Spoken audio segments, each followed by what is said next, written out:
It's 2025 and we're talking source units. And if we're talking source units, we got to talk about large format screens. Well, arguably one of the leaders in this category has to be Linkswell.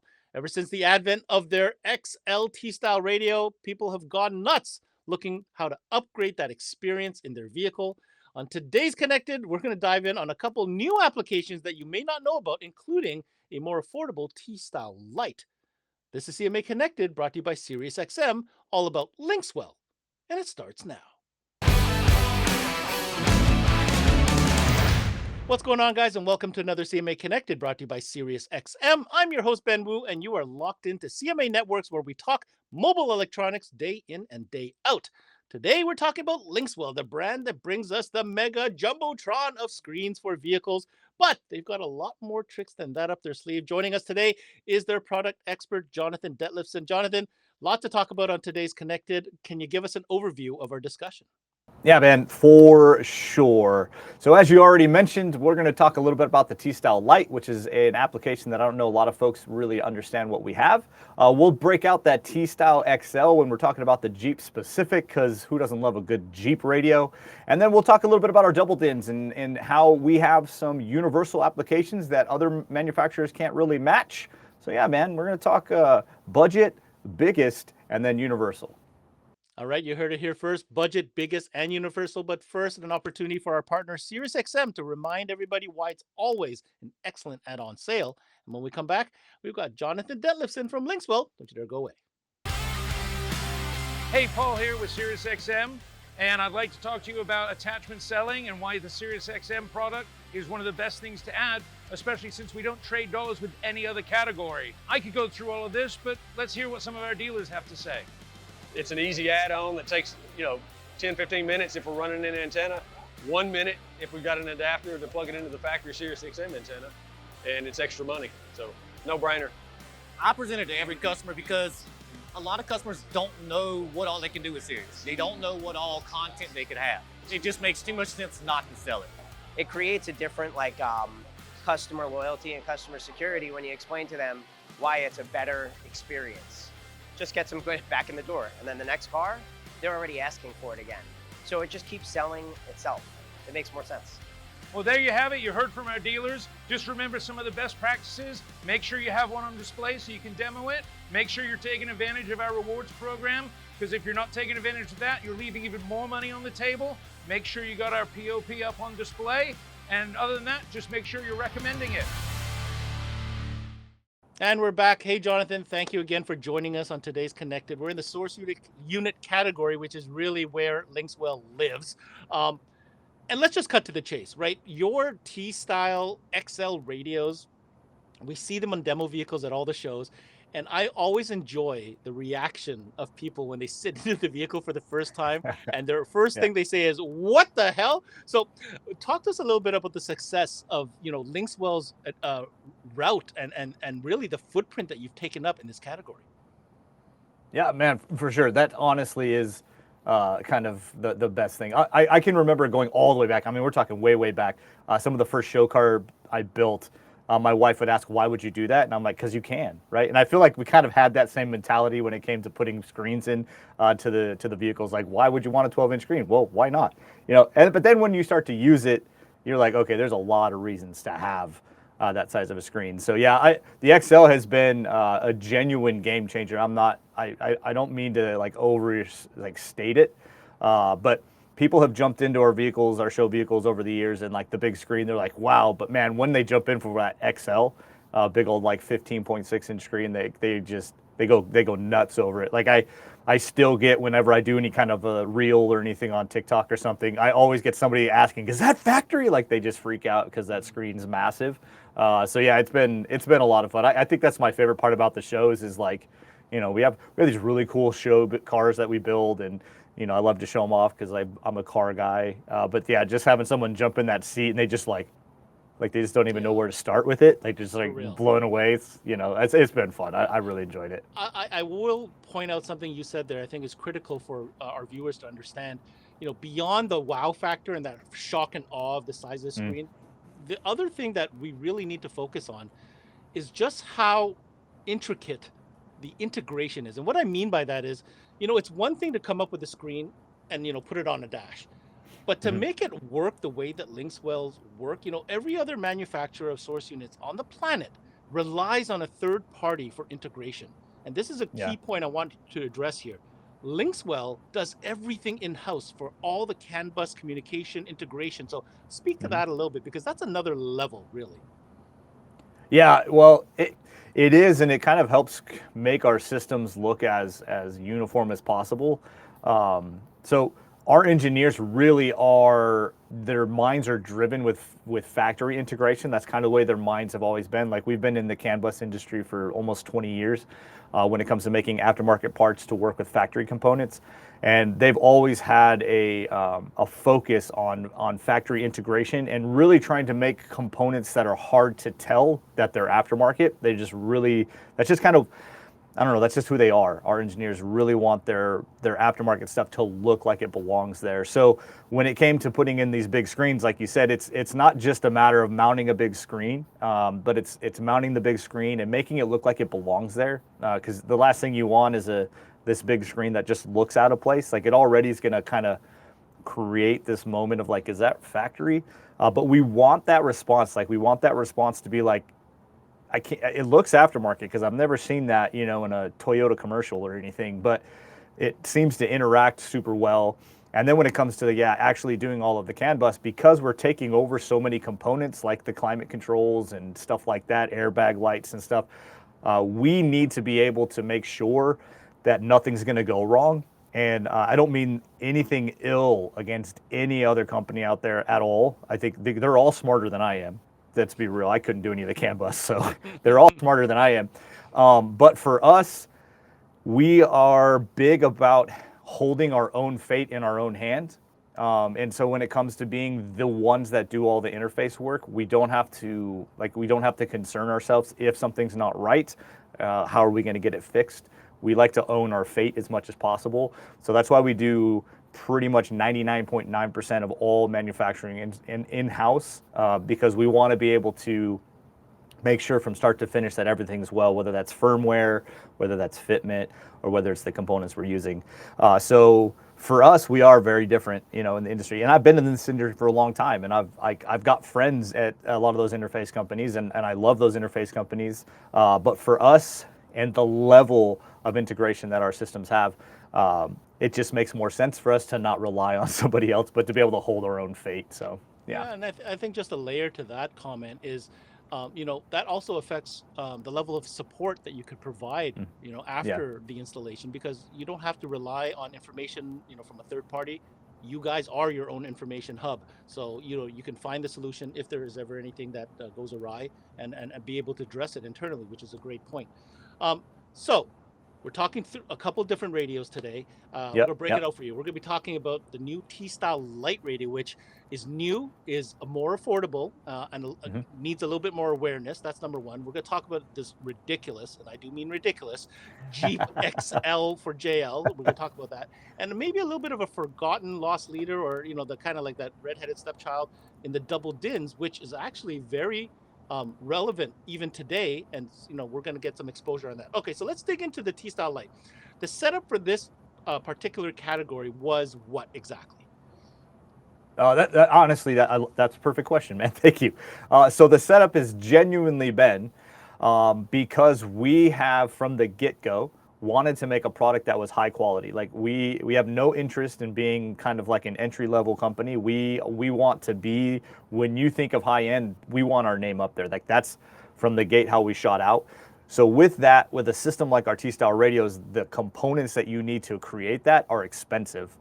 When you want to, so you can buy a computer and run the programs that are on it, and you'll never have any problems, right? It's the minute you start to add things to it where you find out that you should have got the more RAM, or you should have got the one with more cores, right? You start to realize, like, oh, I'm going to do more with this computer than it actually. It's the resources, right? Exactly. Yeah. And so for us, when we were creating a system, knowing that we were going to offer the Google Play Store, and all of the ability to kind of weigh down the processor, we wanted to make sure we had a processor that you could, like the normal guy could process everything they wanted to. That they could do split screen, that they could have multiple things connected to it. We wanted to make sure that our processor was fast enough to handle all of that stuff, and a fast processor means money.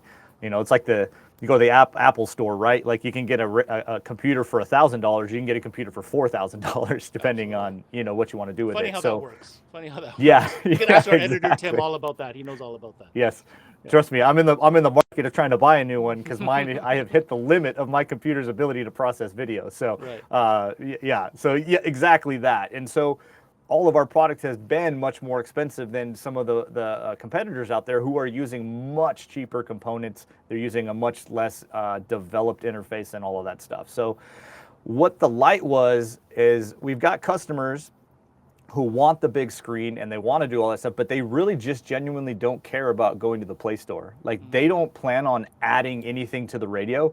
They literally are going to put the radio in, connect it to their phone for CarPlay or Android Auto, and just enjoy the bigger screen and whatnot. So when we started to realize we had so many customers, like it's almost a 50-50 split between customers who are buying our radio to do all of the extra stuff and then customers who are buying our radio who just want a big screen. So we just kind of had this tension of, okay, how can we make a radio that, you know, is more affordable for the guy who doesn't want to do all of this extra stuff while still maintaining a quality and a reliability where a customer's not going to, you know, have the radio and in 3 months it break. So that was really where the Lite came from, was us trying to find that split where we could stay just good, but be cost effective in it as well. All right. So the takeaway here, you get all the great looks, the great, you know, display, that experience of that larger screen. Of course, the integration, I'm sure you're going to talk about, but at a lower price point. So that's interesting. I'm going to let you dive into that. So I've got here in my hand one of our T-Style Lites for the Tundra. So quick, easy one for me to show because I can hold it in one hand. But you can see all of our bezels. So we've got some manual buttons here. We've got knobs there. One of these buttons is actually fake. You can see the brackets. So not only is the radio going to snap into place, but it actually will mount with 2 of the factory 10 millimeters. But you can kind of see the home screen there. Big 12-inch screen. You want to do CarPlay. It's all right there. See how quick that went. So we're going to look like we belong there, right? We've got all of the interfacing. So because we've done all of this R&D work for our XLs and our Gen 6s and our Gen 5s, when it comes to the vehicle interfacing, we have all of that data. So the cost for us to develop that is a little bit lower when it comes to this. But we give you a processor that can handle exactly what you need it to do with looking like it belongs there. So you can get in and out, enjoy it, do all the beautiful things, integrated into there. So things like your tire pressure sensor, like the Dodge Ram has so many features on that factory screen that you can adjust. We'll retain all of that stuff on the touchscreen as well. We have a little icon for you to open up the car stuff. So we really, really genuinely are giving you a radio that is going to really pretty much maintain roughly about 99% of those factory features. There's a few features that have to be lost because the radio's gone. But for the most part, we're going to retain all those factory features on the screen, beautifully interfaced with the fit and finish. I'm telling you that it's everything you know us to be when it comes to a T-Style, with just some internal parts that are going to make it cheaper for you. So I don't know, man. I don't know if I can keep talking about how good we look inside the dash because I'll probably be here forever. But, you know, that's what we do. We want to make it look like it's factory. Like I said, that's where our guys are at. So, John, I got 2 follow-up questions for you. I mean, obviously, it looks great. It's more limited as far as expansion, but all the, you know, the bells and whistles that people are expecting at this price point are definitely delivering in spades. The 2 questions I have for you are as follows. Number 1, what does the application selection look like? And when you're talking about value, can you give us an idea of what like an MSRP on these units would be? Great questions. So we have the T-Style Lite for almost every vehicle that we have an application for with other generations. So that's the Dodge Ram, both the new body style, old body style. the Chevy Silverado, older body style, F-150, F-250, F-350, old Mustang, Ford Ranger, old Tacoma, Tundra. So if we've already made a radio for it, there's a very good chance that we have a Lite. There's only a couple that we haven't jumped into the Lite version quite yet. So application-wise, it's pretty broad. If we make it, we probably already have it in the Lite. And the beautiful part about it is not only do we have an option for these applications now, but we're talking a price point, man, a $695 retail for the T-Style Lite. That is everything included that you need for the install. That's retail price. So when your customer comes in with one of these vehicles and applications, to be able to do or system as thorough as ours for $695, I really feel like this is going to really help bridge that gap for those customers who want the bigger screen but just can't afford that higher price point of that Gen 6 or XL. But yeah, $695, man. $695 for all that beauty. All right, so to summarize, the new Lite version of the T-Style radio certainly is a viable option for those that are a little bit more budget conscious, or for those that don't necessarily need the full assortment of options and expandable apps and stuff like that, which, to be honest, most people don't. But to see that you have that application list at that price point, I think is going to be a very attractive option for many people out there. Okay, moving speedily on to our next topic, Jeep. Now, Jeep, obviously a huge category. More specifically, let's talk about this ridiculous, yes, I use the word ridiculous a lot on the show, especially when it comes to Linkswell, the Jeep JL model, but the XL version. Now, guys, I have seen this in person, and it is just as ridiculous as in person as you will see in the images. Talk to us a little bit about the whole concept of this and the feedback that you've gotten from the Jeep community. Yeah. So I feel like, okay, Jeep people are Jeep people. And so you have like hardcore Jeep guys that are like, I need to be able to smash it with a hammer in it, not break. And then you have a lot of the other Jeepers who just think it's amazing. So as far as what we've gotten from the Jeep community, I would say we're probably 85 to 90% like, heck yeah, get me one of those. And then there's the 10% hardcore guys that want to smash it with a hammer and just, it's not, hammer smashable. But yeah, I'm a Jeep guy. Like, I've wanted a Jeep since I was in like junior high. So for me, this application is my favorite. It is probably why the Jeep application is the most well used in our YouTube, is because I just enjoy driving the Jeep more than I like driving the trucks. But yeah, it does everything. And one thing that most folks probably don't know, because like we've talked about our integration, that when it comes to the Jeep actually has a hybrid version, the EV, and one of the big features in that is their max regen for the hybrid system to recharge those batteries, because a lot of these Jeep guys are actually using this hybrid battery as kind of like a camping battery, so being able to charge that up really quick. And we are, as far as I know, the only aftermarket radio out there that can retain all of those factory hybrid systems, controls, the max regen and all that stuff. So we have all of those features on our screen, as well all those factory off-road features. So like our Jeep's a Rubicon, so being able to see the lockers and the pitch and the degree of the steering wheel and all of that stuff, we were able to show all of that on our screen as well. So there are some features that Jeep have specifically for the Jeep, like their trail camera, that front camera that's up there. For it's more than just displaying. I'm not sure if you knew this or not, Ben, but that front trail camera on a Jeep actually has a squirter too. So you actually could squirt the camera clean, and we actually can retain all of those things. So we are really keeping all of those amazing Jeep features that the Jeep guys love, and then throwing that big old monstrous 15-inch screen and retaining all of that in there. And I would genuinely say we're probably 85 to 90% of Jeep folk really are embracing it and loving it. All right, Jonathan, full transparency. I am not personally a Jeep guy myself. I want to be, and I think I'm going to get there one day.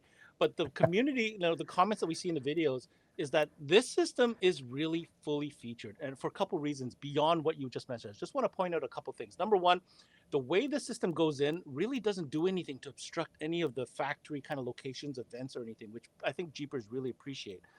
And the other part is system building. You know what Jeeper guys are? They love upgrading. I mean, they'll find something to upgrade.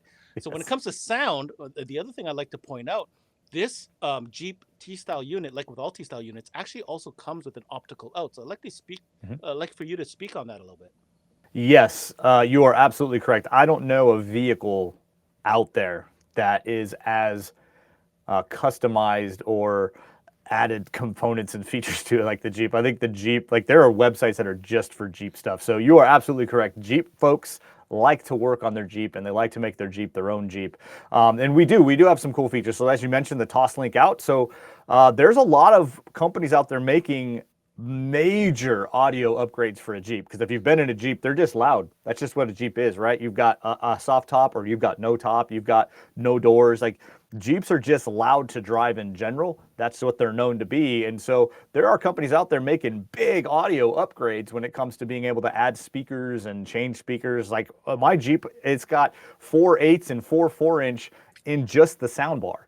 And then I've got 3-ways up front and 2 10s in the back. Like, there's an ability to do a lot when it comes to the audio, and our radio gives you the ability to do whether you wanted to do like a 4-volt pre-out, like if you wanted RCAs to do all of that, or like you said, Toss-Link. So you could go straight Toss-Link into a DSP, and now you have a cool Jeep. You're driving everywhere, and your sound system is not just loud, but it's crisp and it's clean, and we've given you a lot of control on the audio. So we are audiophile guys. We've been in this industry for a long time, so of course we want to keep all of the integration, and of course we want to do all the big screen stuff, but we also want to do all of the stuff that you want from an aftermarket radio. So I really appreciate you mentioning the Toss-Link and the pre-outs and stuff like that, because we do have a really nice audio processor inside for you to build a system off of it as well. All right, we've come to the end of our little session here, but I didn't want to leave without giving people every option that they need to know about when shopping for, a source unit upgrade, especially when it comes to Linkswell. We talked about XL radios. Like today, we talked about the Jeep application. We talked about the new Lite, which I think is fantastic and a great option. But there is another option out there, and that is the good old double DIN. Now, I'll be honest. A lot of people, I feel, might not even know you have this as an option. So let's spend some time talking about the double DIN models available from Linkswell. Yeah, I don't know that many folks know that we have double DINs as well. And so I'll give you a quick rundown on the double DINs. So there's a few key components around our double DIN screens. So just so everybody knows, they're double DINs with floating screens. So the screens will be kind of floating in front. So just be aware on any application of that. But one thing that sets us apart from, I believe, every other big screen or big floating screen is our screens are actually motorized and can go from horizontal to vertical. So you can actually touch a button and watch the screen rotate, which usually when I show somebody that, they really think that's a cool thing. I think it's cool because there's a couple of things. Like, let's be real, if you want to split screening 2 apps actually works better in vertical mode. If you're doing any kind of navigation, even if that's off-road navigation, a navigation screen that's tall and rather than wide is just a better view for you. You can see further ahead of you rather than to the left and right of you, because who cares about the left and right of you, right? You want to see what's ahead of you. So being able to do the screen in vertical mode and being able to split screen or do the navigation and stuff like that, and then going widescreen for the good old classic, whether you wanted CarPlay, which, by the way, CarPlay will work both in vertical and in widescreen on our systems, and Android Auto will do the same thing. But if you wanted to go widescreen, do kind of the classic CarPlay look, or, because our double DIN radios were Linkswell, which means they're built on Android platform, which means you get things like Wi-Fi so that you can connect to the Play stores, that you can download apps like Netflix or Hulu or YouTube. So you're sitting in the parking lot waiting for your kid to get out of school. I actually do this pretty much every day in my Jeep when I pick up my son from jiu-jitsu.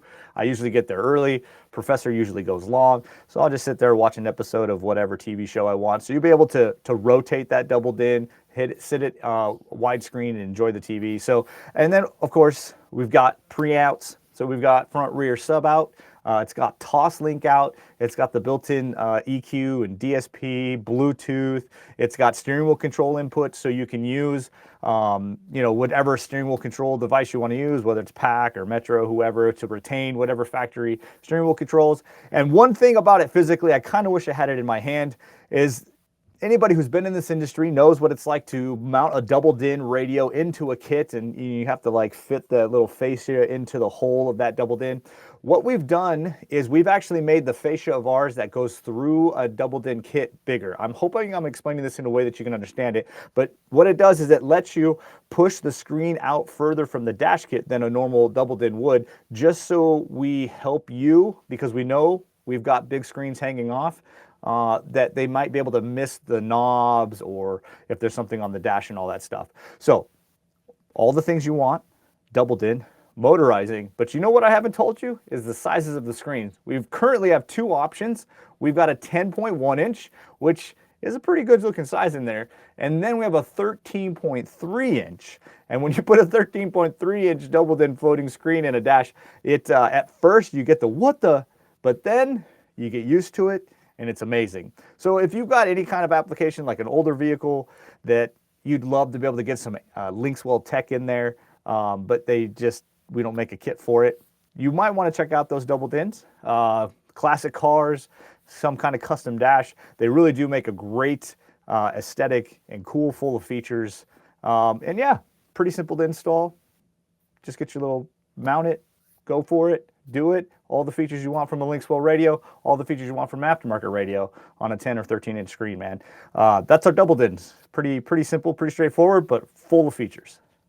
And that was Linkswell's Jonathan Detlefsen joining us for this session of Connected, talking about Linkswell source units, all different varieties, all different options, a great resource to dive deeper into and see if you can find the right one for you. Now, if you want to find out more specifications or applications, definitely head over to the website, linkswellinc.com. You know, Linkswell has come a long way from the first time they came onto the scene. They've continuously pushed the envelope, and I do mean push the envelope with coming up with sometimes ridiculous, but at the same time, amazing options to really upgrade and get that optimum experience out of your vehicle through their large screen T-style radios. Now they're coming to market with a more budget-friendly, affordable version in the Lite. And of course, the double din. Honestly, even in the double dins, their units are pretty unique, as you saw Jonathan explain right there. That's it for this CMA Connected, brought to you by SiriusXM. I'm your host, Ben Wu. Until next time, we connect.